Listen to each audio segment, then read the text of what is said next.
अब हम देखते हैं अध्याय नंबर 6। अध्याय नंबर 6 और अध्याय नंबर 6 जो है वह औतिकी से संबंधित है। क्या है? औतिकी। औतिकी क्या होता है? जीव विज्ञान की वह शाखा जिसमें ऊतकों का अध्ययन किया जाता है उसको औतिकी कहते हैं।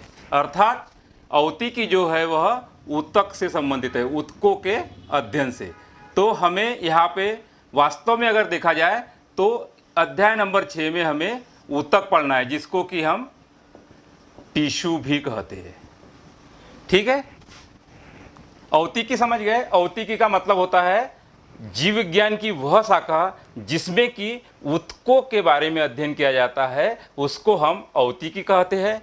औतिकी, या हम ये कहेंगे कि अब अध्याय नंबर 6 में हमें ऊतकों के बारे में पढ़ना है। हम सबसे पहले देखते हैं कि ऊतक वास्तव में होता क्या है।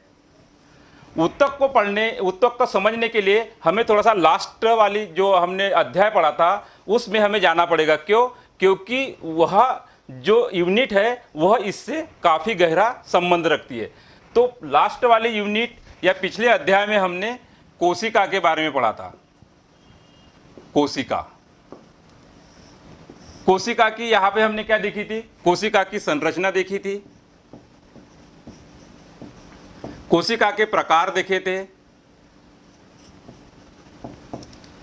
कोशिका अंगकों के बारे में पढ़ा था, कोशिका अंगक तथा इनके कार्यों के बारे में भी हमने देखा था। अब हमने इनकी कोशिका की संरचना में हमने जंतु कोशिका देखी थी, हमने पादप कोशिका देखी थी तथा जीवाणु कोशिका का भी हमने संरचना देखी थी। उसके प्रकार में ये एक कोशिकीय जीव में भी देखा था और बहुकोशिकीय जीवों की भी संरचना हमने देखी थी। उसके बाद उसके अंदर जो पाए जाने विभिन्न प्रकार के कोशिका अंगक जैसे माइटोकॉन्ड्रिया, गाल्गी बॉडी, ये सारे कोशिका अंगकों का अध्ययन किया तथा उनके कार्य के बारे में भी जानकारी दी। और ये सब पढ़ने के बाद हमें इस चीज़ की जानकारी मिली कि जो कोशिका होती है वह सारे जीवों का निर्माण करने वाली एक इकाई होती है। अर्थात मैं ये कह सकता हूँ कि कोशिका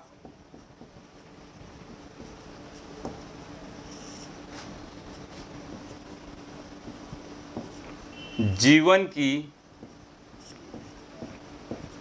संरचनात्मक एवं क्रियात्मक इकाई होती है। क्रियात्मक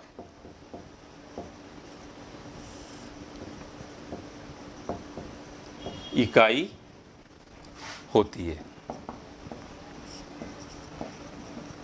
ये हमने पिछले वाले अध्याय में अच्छे से देख लिया था कि कोशिका संरचनात्मक मतलब सारे जीव कोशिका के द्वारा बने होते हैं तथा उनके अंदर समस्त जैविक क्रियाएं जो होती है वह भी कोशिका के माध्यम से ही होती है, चाहे वह एक कोशिकीय जीव हो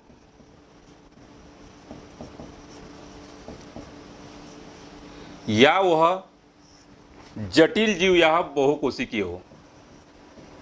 जटिल जीव या इसको हम बोल सकते हैं बहुकोशिकीय जीव। ठीक, ये कोशिकीय जीव क्या होते हैं? यह सरल जीव होते हैं, मतलब इनके शरीर की जो संरचना होती है वह अति साधारण प्रकार की होती है। जैसे उदाहरण के तौर पे हम देख सकते हैं अमीबा। अमीबा क्या होता है? एक कोशिकीय जीव होता है, अर्थात इसके शरीर की जो संरचना होती है वह एक कोशिका के द्वारा ही होती है। ठीक है, अब इनका जो जीवन का स्तर है या जो संगठनात्मक स्तर है वह कैसा है? एक कोशिकीय है। अर्थात इनके अंदर जो क्रियात्मक होती है, क्रियात्मक इकाई का मतलब क्या है कि इस एक कोशिकीय जीव के अंदर जितनी भी जैविक क्रियाएं होती है वह एक कोशिका के अंदर ही होती है। जैसे मान लीजिए श्वसन, उत्सर्जन, पाचन,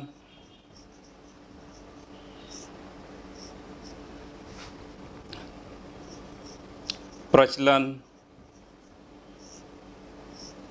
तो ये कुछ जैविक क्रिया है जो कि इस अमीबा में या एक कोशिकीय जीव में एक कोशिका के अंदर ही होती है, क्योंकि इसमें कोई विशेष इस तरह से कोई तंत्र निर्माण नहीं होता या इसमें किसी भी प्रकार के श्रम का विभाजन नहीं होता, क्योंकि एक सिंगल कोशिका है और इस सिंगल कोशिका को ही ये सारे कार्य करना होता है।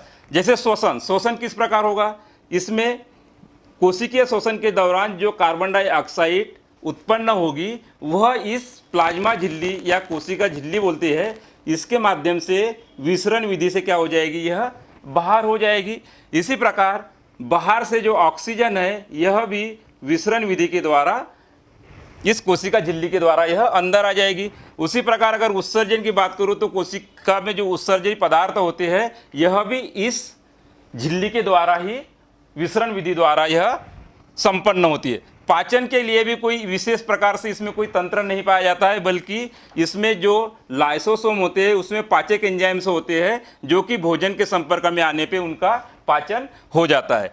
प्रचलन इसमें सूडोपोडिया द्वारा होता है। यह एक गेंद की तरह लुढ़कते हुए आगे की ओर जाता है, मतलब इसमें कोई पैर वगैरह नहीं होते हैं, बल्कि जो ये प्लाज्मा मेम्ब्रेन होती है इसी को सूडोपोडिया बनते हुए यह आगे की ओर बढ़ता है। कहने का मतलब यह है कि एक कोशिकीय जीव जो होते हैं इनकी संरचना अति सरल होती है तथा जो शारीरिक संगठन है वह कोशिकीय स्तर का होता है, मतलब एक कोशिका का होता है, और यह सारी जैविक क्रियाएं इसमें इस एक कोशिका में ही संपन्न होती है। अब हम आते हैं जटिल जीव या बहुकोशिकीय जीव में। तो जटिल जीव या बहुकोशिकीय जीव होते हैं, इसमें कई सारी कोशिकाएं होती है। चाहे कोई भी जीव हो उसमें कोशिका का बहुत ज़्यादा कोशिकाएं पाई जाती है। अब इन कोशिकाओं के लिए इनमें क्या होता है, किसी काम को करने के लिए ये कोशिकाएं क्या करती है? श्रम विभाजन करती है। श्रम विभाजन अर्थात आप समझ सकते हैं कि जब जीव जटिल होता है तो उसमें ये सारे जैविक कार्यों को करने के लिए कोशिकाएं आपस में समूह बनाती है तथा उस विशिष्ट कार्य को वह करती है। विशिष्ट कार्य क्या हो गए? ये सारे कार्य हो गए। इन कार्यों को करने के लिए कोशिकाएं क्या करती है? अलग अलग प्रकार से एक समूह बना के वह अपने अपने कार्यों को करती है। वास्तव में हमें सबसे पहले हम ऊतक के बारे में हम चर्चा कर रहे थे, तो ऊतक वास्तव में उन्हीं कोशिकाओं का समूह है जो किसी कार्य को करने के लिए वह दक्ष होते हैं। अर्थात यह शरीर के अंदर कोशिकाएं आपस में समूह बना के इन कार्यों को आपस में बांट लेती है तथा उस कार्य को वह सब मिलके ग्रुप में वह करते हैं या समूह में करते हैं।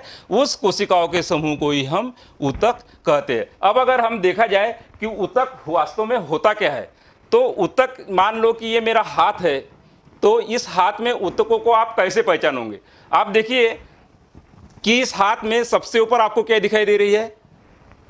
स्किन, त्वचा दिखाई दे रही है। ठीक है, तो हम लिख देते हैं कि सबसे ऊपर हमें क्या दिखी? त्वचा दिखी। अब बताइए कि इस त्वचा के नीचे में क्या है? तो त्वचा के नीचे मांसपेशी है। क्या है? मांसपेशी। मांसपेशी के नीचे क्या है? तो रक्त नलिकाएं होती है। क्या होती है? रक्त नलिका। अब रक्त नलिका के नीचे क्या है?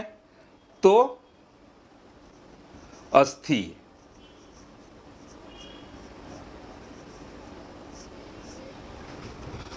ये आप महसूस कर सकते हो। आप हाथ में सबसे ऊपर स्किन, ये तो ऊपर ही दिखाई दे रही है।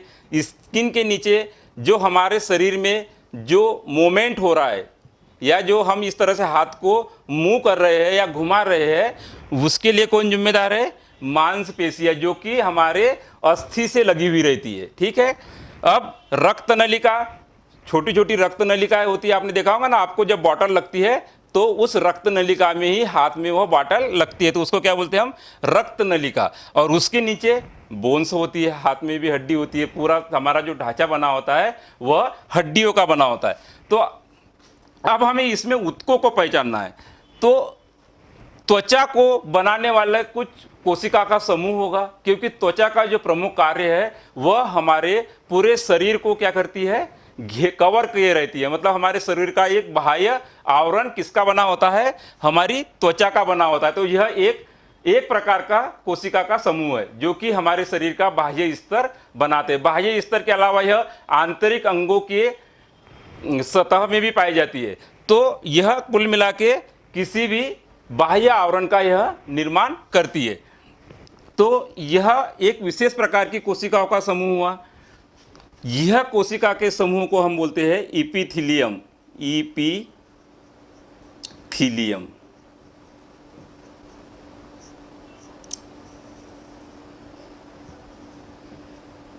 ऊतक।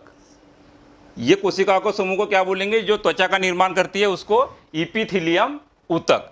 इसका प्रमुख कार्य बाह्य शरीर को एक आवरण प्रदान करना है तथा उसकी सुरक्षा करना है। और जो सबसे बाहर होने के कारण क्या है, ये बाहरी वातावरण के संपर्क में है, तो इससे क्या होगा, विसरण और प्रकार के जो गैसों का आदान प्रदान, जो सिंपल जीव होते हैं तो गैसों का आदान प्रदान तो इसी के द्वारा होता है। तो कहने का मतलब यह है कि यह बाह्य आवरण का निर्माण करती है। दूसरी चीज उसके नीचे है मांसपेशी। अब मांसपेशी का काम क्या है, यह हमारे अस्थि से लगा हुआ एक कोशिकाओं का समूह है जिसको बोलते हैं पेशीय ऊतक। क्या बोलते हैं, पेशीय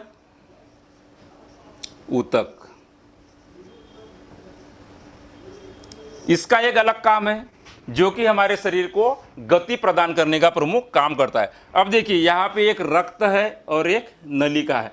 तो नलिका का जो स्तर होगा वह भी इपिथीलियम कोशिकाओं का बना होता है, क्योंकि यह उसका बाहर का आवरण ये बना होता है। लेकिन जो रक्त है यह एक विशेष कोशिकाओं का समूह होता है जिसको हम बोलते हैं तरल संयोजी ऊतक। तरल संयोजी ऊतक का मतलब क्या है कि इसमें तरल जीव मतलब ये प्लाज्मा पाया जाता है। वो कैसा होता है, तरल होता है। ब्लड कैसा होता है, वह तरल प्रकार का होता है या तरल होता है। ठीक है। अस्थि जो होती है यह क्या होती है, कठोर होती है, जो कि कंकाल संयोजी ऊतक की बनी होती है। अब देखिए मैंने आपको एक हाथ में कितने सारे ऊतकों को बता दिया। सबसे पहले मैंने बताया कि त्वचा जो होती है यह इपिथीलियम ऊतक की बनी होती है, जिसका प्रमुख कार्य क्या है, शरीर की एक रक्षात्मक आवरण बनाने का काम करता है। प्रमुख बाकी हम इसको जब आगे पढ़ेंगे तो इसको काफ़ी सारी डिटेल्स में पढ़ना है। अभी सिर्फ हम उस ऊतक को आइडेंटिफाई कर रहे हैं कि वह किस प्रकार से हमारे शरीर में स्थित रहता है। हम सिर्फ एक हाथ का एग्जाम्पल दे रहे हैं कि इस हाथ में त्वचा में का निर्माण इपिथीलियम ऊतक के द्वारा होता है। इसका काम रक्षात्मक आवरण, एक काम, बाकी काम और हम आगे देखेंगे। मांसपेशियां जो कि हमारी अस्थि से लगी हुई रहती है, जिसका प्रमुख कार्य क्या होता है, गति, हमें गति प्रदान करता है। ठीक है। यह क्या करता है, आवरण बनाता है। आवरण, वो भी किस प्रकार का, रक्षात्मक आवरण बनाने का काम करता है। ये गति प्रदान करने का काम करता है। रुधिर जो होता है, रुधिर हमारे शरीर में वास्तव में देखा जाए तो यह पूरा एक परिवहन तंत्र का निर्माण करता है। कुल जितने भी भोज्य पदार्थ होते हैं, जितने गैस होती है, जितने भोज्य पदार्थ होते हैं, लवण होते हैं, खनिज पदार्थ होते हैं, पूरे शरीर के अंदर इनका क्या करता है, यह सर्कुलेशन करता है या परिवहन करने का काम ऊतक करता है। तो यह जो होता है यह तरल संयोजी परिवहन, इसका प्रमुख कार्य क्या है, परिवहन का है। उसी प्रकार अस्थि जो है यह हमारे शरीर का ढांचा बनाती है, यानी हमें आधार प्रदान करती है। क्या करती है? आधार। अब देखिए किस तरह से कोशिकाओं के समूह, ये क्या है? कोशिकाओं के समूह है। एपिथेलियम ऊतक कोशिकाओं का समूह है, पेशी ऊतक कोशिकाओं का समूह है, तरल संयोजी ऊतक कोशिकाओं का समूह है, कंकाल संयोजी ऊतक कोशिकाओं का समूह है। और इन्होंने अपने कामों को किस तरह से बांटा? एक रचनात्मक आवरण बना रहा है, एक हमारे शरीर को गति प्रदान कर रहा है, एक परिवहन का काम कर रहा है, एक हमारे शरीर को ढांचा प्रदान कर रहा है। तो अब हम ऊतक को इस तरह से बोल सकते हैं कि वह कोशिकाओं का समूह जिनकी रचना समान हो तथा वो एक तरह के कार्य को करने में सक्षम हो, ऐसे कोशिका के समूह को हम ऊतक कहते हैं। चीज क्लियर हो रही है कि कोशिकाओं का वह समूह जिसकी, अब उत्पत्ति की बात करें, आप एक चीज इसमें विशेषता होती है कि ये जो ऊतक होते हैं इसकी उत्पत्ति एक प्रकार की कोशिका से होती है। मतलब इनकी उत्पत्ति क्या होती है? समान कोशिकाओं के द्वारा होती है तथा इनके जो रचना होती है वह भी समान होती है। तो समान उत्पत्ति, कार्य तथा रचना वाले कोशिका के समूह को हम ऊतक कहते हैं। तो ये इस तरह से हम ऊतक को आइडेंटिफाई कर सकते हैं। ये चीज क्लियर हो रही है कि ऊतक जो होता है वह कोशिकाओं का एक समूह होता है तथा वह किसी कार्य को करने के लिए वह सक्षम होता है। यह जो सिस्टम होता है, इस प्रकार का जो तंत्र होता है वह जटिल जीवों में पाया जाता है। मतलब जिसमें कोशिकाएं बहुत ज़्यादा होती है, और जब बहुत ज़्यादा कोशिकाएं होती है तो क्या होता है कि उन कामों को क्या है, अलग अलग समूहों में बांटना जरूरी होता है। जैसे आपने देखा ना कि जब एक घर में बहुत सारे सदस्य होते हैं तो वह कामों को क्या करते हैं, बांट लेते हैं कि कोई सब्जी लाने के लिए जा रहा है, कोई ऑफिस जा रहा है, कोई इस तरह से। मतलब कहने का मतलब है कि वो 10 लोग क्या करेंगे, एक ही काम नहीं करेंगे, बल्कि वह 10 लोग अलग अलग काम को वह बांट लेंगे। वैसे ही जटिल जीव में जो बहुत सारी कोशिकाएं होती है तो उस काम को बांट के वह करती है, जिसको बोलते हैं हम कोशिका का श्रम विभाजन। कोशिका का श्रम विभाजन। यह श्रम विभाजन का मतलब है कि यह एक समूह के रूप में जो कोशिकाएं होती है यह अपने अपने कामों को बांट लेती है। जैसे कोई रक्षात्मक आवरण बनाने का काम कर रही है, कोई हमें शरीर में गति देने का काम कर रही है, कोई हमारे शरीर में परिवहन का काम कर रही है, कुछ कोशिकाओं का समूह हमारे ढांचे का निर्माण कर रही है। तो इन्होंने क्या किया, कोशिका ने समूह बनाया और समूह के रूप में वह काम करने लगी। तो उसको बोलते हैं हम कोशिका का श्रम विभाजन। और जो श्रम विभाजन होता है उसी के दौरान ऊतकों का निर्माण होता है, क्योंकि वह समूह में काम करती है। तो उन कोशिका के समूह को अब हम ऊतक कहते हैं।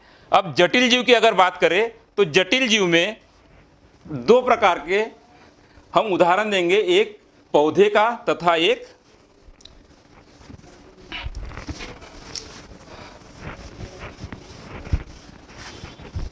पौधे तथा एक एनिमल या किसी जंतु का हम एग्जाम्पल लेके उनके ऊतकों के बारे में हम थोड़ा सा देखते हैं कि दोनों में किस तरह से उनके ढांचा जो होता है वो बना होता है।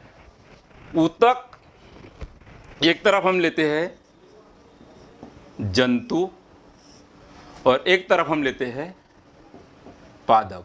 दोनों भी क्या है, जटिल जीव है। जटिल जीव या बहुकोशिकीय,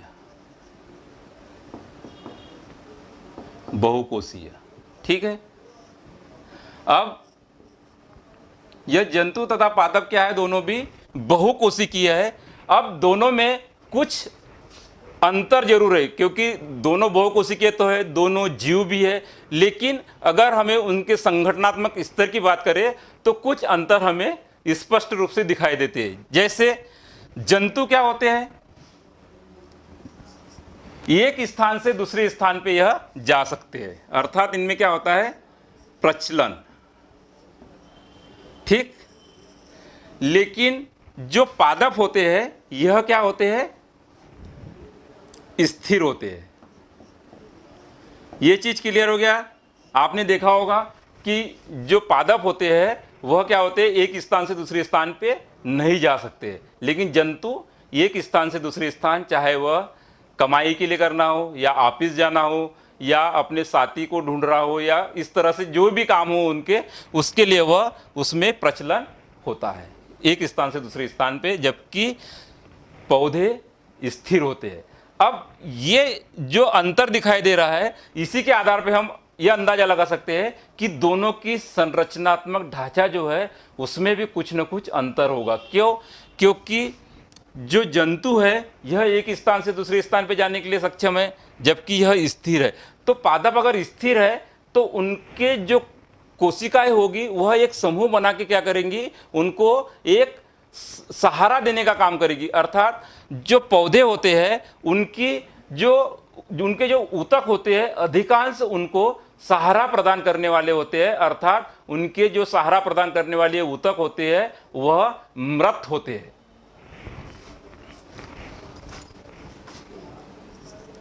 इनके ऊतक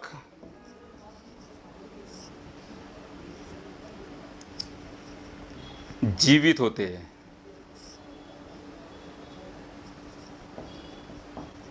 अधिकतर, ठीक है, लेकिन इसमें अधिकतर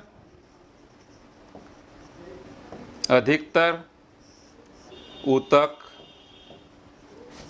सहारा प्रदान करने वाले होते हैं, सहारा प्रदान करने वाले, प्रदान करने वाले तथा मृत होते हैं। कुछ जीवित भी होते हैं, लेकिन अधिकतर ऊतक जो होते हैं वह क्या होते हैं, सहारा प्रदान करने वाले होते हैं, क्योंकि इसको सहारे की जरूरत होती है। वह एक स्थान में रहता है, कितना भी मौसम खराब हो वो अपना सहारा अपने आप बनाता है। मतलब उनके ऊतक जो होते हैं चारों तरफ से उसको सहारा प्रदान करने का काम करते हैं। लेकिन जीवित क्या, जो जीव जंतु होता है वह अपना स्थान बदल सकता है। यदि कोई प्राकृतिक आपदा आती है तो वो क्या करता है, अपना सहारा ढूंढ के वह उस स्थान पे वह पहुंच जाता है। तीसरा हम इसमें अंतर ये देख सकते हैं कि जब जंतुओं में प्रचलन होता है या एक स्थान से दूसरे स्थान पे जाते हैं, अर्थात इनमें ऊर्जा की अधिक आवश्यकता पड़ती है, अर्थात इसमें ऊर्जा की अधिक आवश्यकता होती है। ऊर्जा की अधिक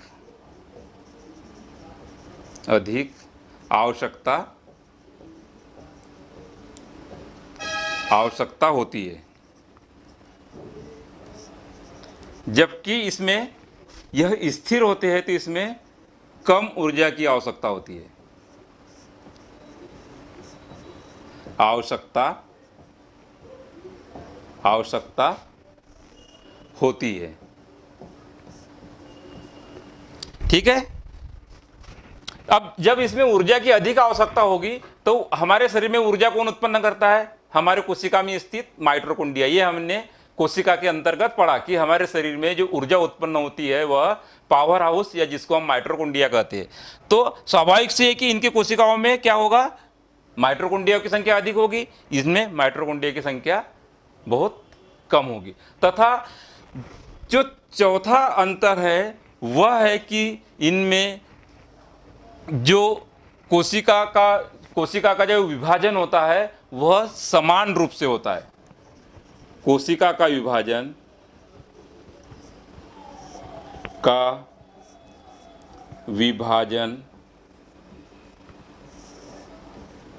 समान रूप से होता है।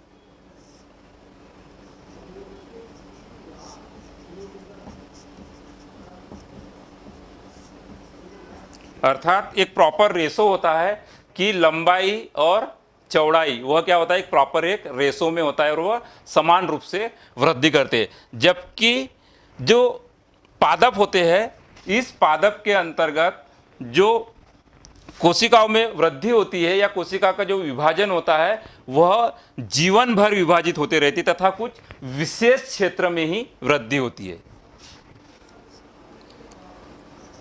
वृद्धि विशेष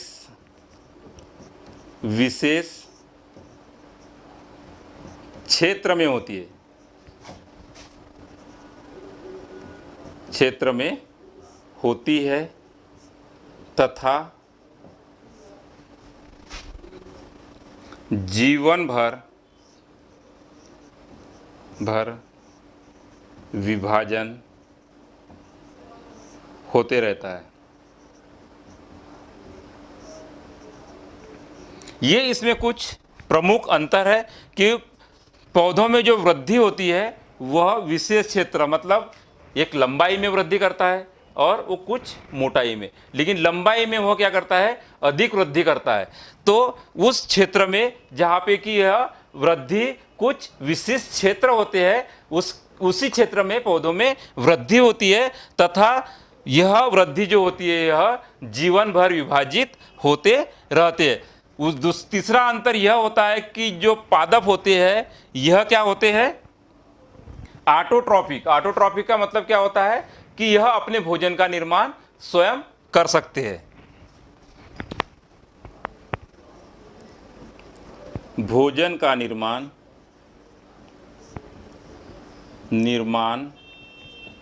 स्वयं करते हैं, अर्थात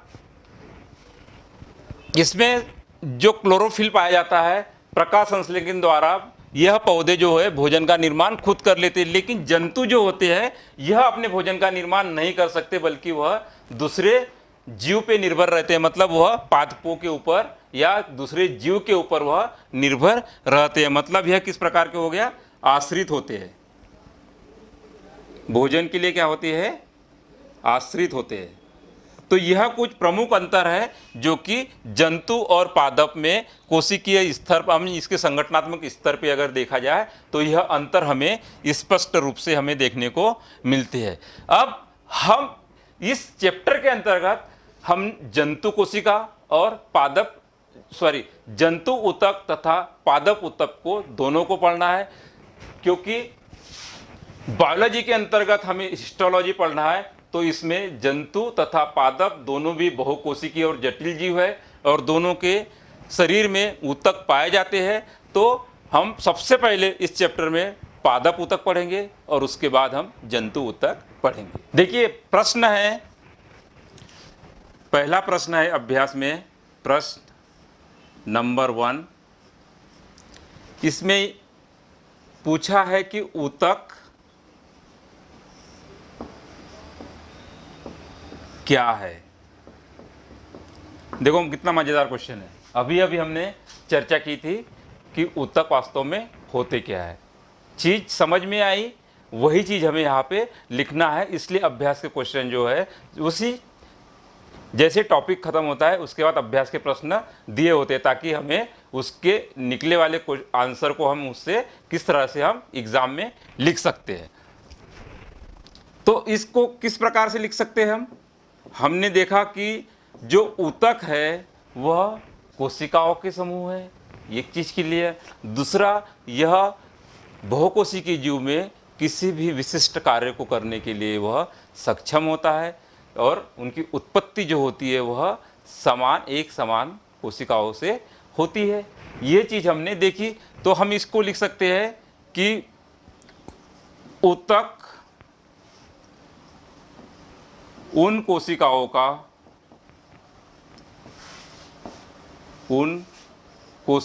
का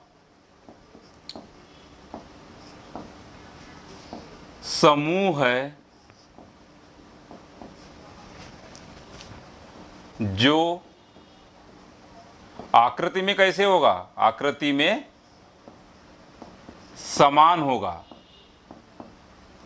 समान होता है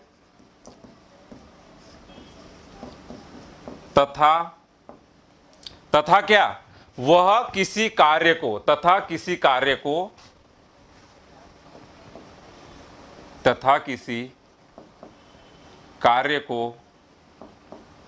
एक साथ संपन्न करने का, ठीक है क्या, एक साथ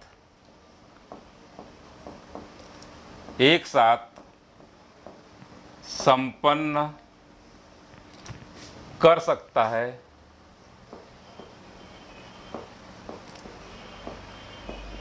ऐसे समूहों को संपन्न कर सकते हैं ऊतक कहलाता है। ठीक है, कोशिकाओं का समूह तो है ही, ऊतक कहलाता है। देखिए कितना सिंपल आंसर है। कोशिकाओं के समूह की हमने बात की, कोशिकाओं का समूह है। आकृति कैसे होगी इनकी, एक समान होगी तथा यह किसी विशिष्ट कार्य को, मतलब एक साथ क्या करते हैं, कार्य को यह संपन्न कर सकते हैं, वह ऊतक कहलाता है। Simple question.